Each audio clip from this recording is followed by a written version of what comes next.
So this is a quick video to show how else you can use Riff, and there are really two things that I want to do as part of this video. One is I want to highlight this section, this pattern creation section. I want this to act as a demo for this, and at the same time there is this thing I came across that you can do in Bitwig, where let's say you have two synth sounds which you like. So for example, this is one sound. So let's say that's one sound. And then there's this other sound that you have. Okay, so these are two distinctly different sounds. And you want a riff that kind of alternates between both of these, so that some notes go to one synth and some other notes go to the other synth. So this video kind of also shows how you can do that in Bitwig. Yes, it is only applicable for Bitwig right now, and I will try to create a Maxwell Live device that does something similar for Ableton, but for now this is just for Bitwig. So these are the two synths I have. I've already put them inside a group folder. I've put some filter over here, some reverb, a compressor, so that the sound of both the synths kind of gets glued together and it sounds like one bigger synth. I hope that makes sense. And then I have this utility. This utility, what it does is it takes the incoming MIDI data and splits it to two MIDI channels. In this case, 2 and 3. So whatever that is coming in, some notes will randomly go to the MIDI channel 2 and some notes will go to MIDI channel 3. That's what it does.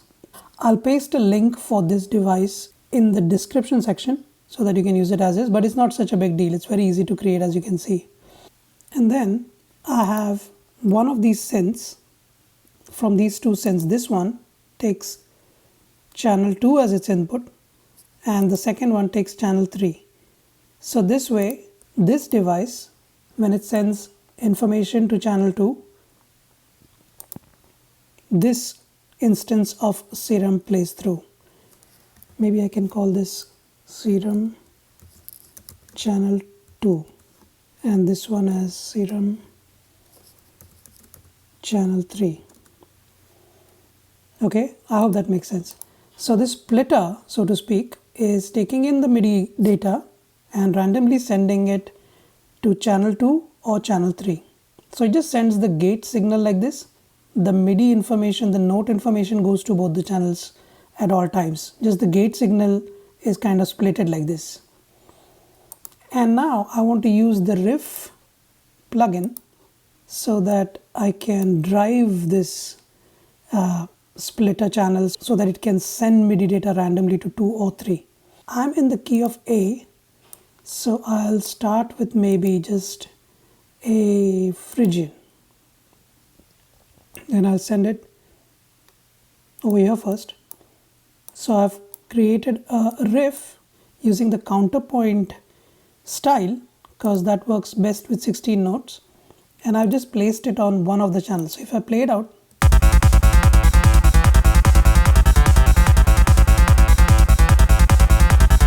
and yeah, needless to say, I can keep dragging new things for different riffs or even something else.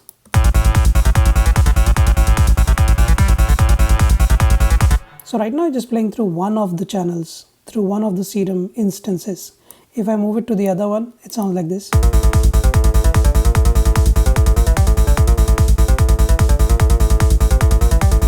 Okay, so this is fine, but what I want it to do is I want it to go to this channel which has the grid over here that is taking the input and splitting it to channel 2 and 3.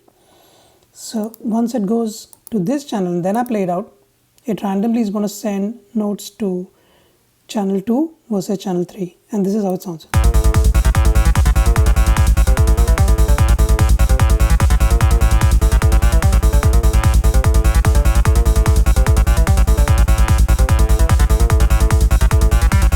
And now individually.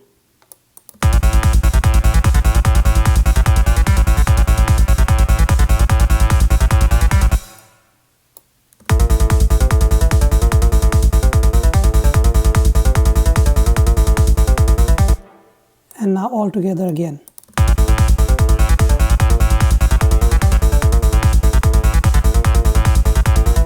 I feel this sounds a little better. And then needless to say, you can keep on dragging different riffs if you don't like this one.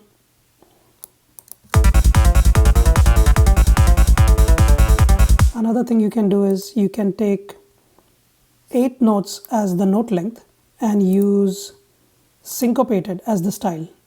Syncopated doesn't go really well with 16 notes, so that's why I changed it to 8 notes and then use that. So of course it's going to be a little longer, and maybe I can loop this section.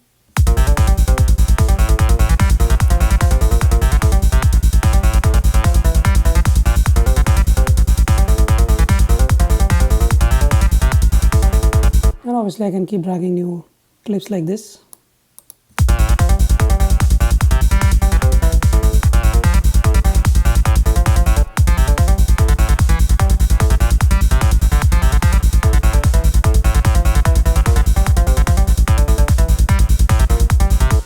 And as you might already know, what Riff does is, it's something that you would otherwise manually do. When you're creating a clip, you can just go inside the MIDI editor and randomly click in the MIDI editor based on the scale that you want, or you can just randomly scale and put a key filter before it so that it sticks to a scale, and then you kind of try to make it rhythmic in the sense that it goes with your track. So you randomly keep on clicking around to create a riff and then repeat some sections so that there is some sort of a registration in terms of the pattern that you're going for. So Riff is doing only that. It's not doing anything more than that. It just randomly decides if it wants to place a note at a particular point in the MIDI grid or not. And for that it uses this note length parameter. So that's, I do have another video where I'm talking about Riff and what it actually does and all that, and you can certainly take a look at that. For now, maybe I'll just go back to counterpoint and 16th notes and go back to dragging a 16th note riff on counterpoint. Okay, so now I want to demonstrate this pattern creation bit. So let's say I'm looping this section over here and then I keep dragging some riffs till I get a riff that I like.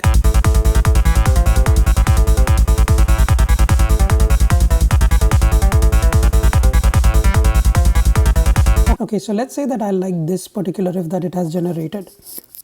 Now, what I want to do is I want to create a correlation between this part and this part where the pattern style is similar but the notes are slightly different. This is where the pattern creation comes into picture. By default, it always creates new patterns. But you can use this second parameter over here, reuse last. If you use reuse last, what it does is it takes the pattern that it had initially created and uses the same for creating another pattern with the same style but with different notes based on the style. So if I drag this now over here, now I have two different patterns which have a similar structure if you see. So since counterpoint has one note kind of commonly being hit alongside the riff, that part will be carried forward like you can see in the other one. So this is the first one, this is the second one. It's a similar structure but the notes are slightly different. That's what pattern creation does when you do reuse last. So now if I play that out, you'll see that the pattern is pretty much the same but it has slight variations.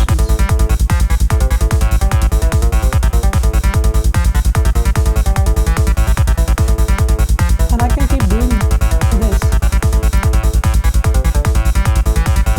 till I get a resolution that I like in this second part.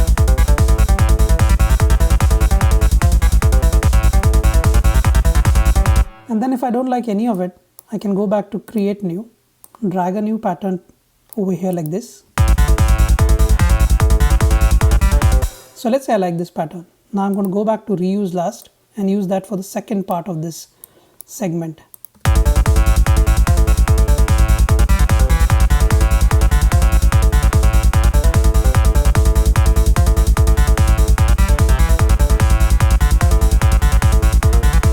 So both of these patterns are kind of similar in the way they are kind of laid out, It's just that some notes are different.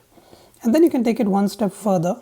So let's say, so since I'm in the key of A, let's say I go for A sharp or B flat, whichever way you look at it. And then for this guy, I do B flat. And since I'm in the key of A Phrygian, I'll have to use B flat Lydian, because that will have the same notes as A Phrygian. So what I'm going for is really, I'm going for a counterpoint kind of style pattern with B flat Lydian, so that it has the same notes as my A Phrygian. And then I'm going to drag with the reuse last like this, just to create a small variation where this part of the segment plays B flat and this part of the segment plays A, but with the same pattern style.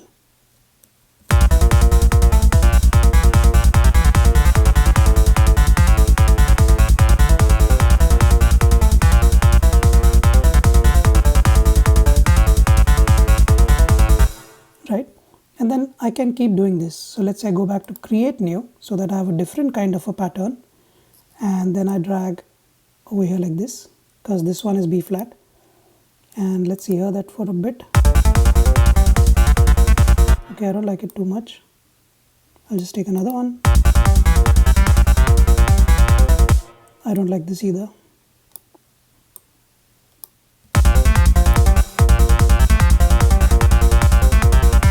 So let's say I like this. So now I'm going to do reuse last. Since this is the second part, I'm going to go for A Phrygian and then drag that over here.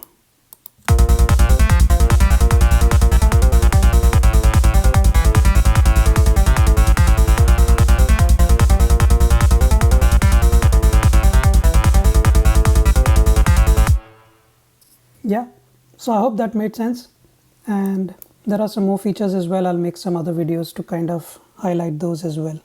So yeah, so do try it out. I'm going to leave a link for downloading this free plugin.